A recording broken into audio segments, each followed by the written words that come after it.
બધાય કોઈ બધાય કુળદેવી છે ને એક બાજુ દબાઈ દીધી તમે અને પારકી માતાઓ ઘરમાં લાઈને પૂજવાનું ચાલુ કર્યું અને કુળદેવી તો બાપડી માતા અને કુળદેવી જે જનેતા છે, જેના આશીર્વાદથી તમારા વંશ વેલા વધ્યા છે, જેના આશીર્વાદથી તમારી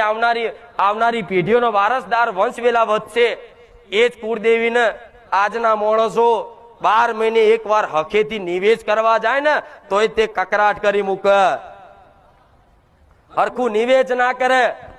અને નિવેશ કરે ને તો એમ થા જાણે કે એક નિવેશ કરવાની એક મજબૂરી હોય,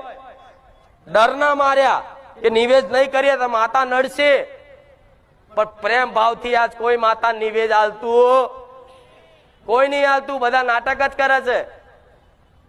શું 12 મહિને એક જ વાર નિવેશ આલો તો જ માતા જમે? 12 મહિને એક જ વાર આલો તો જ માતા જમે? અરે તમારો ભાવ છે તો દર રવિવાર આલો, દર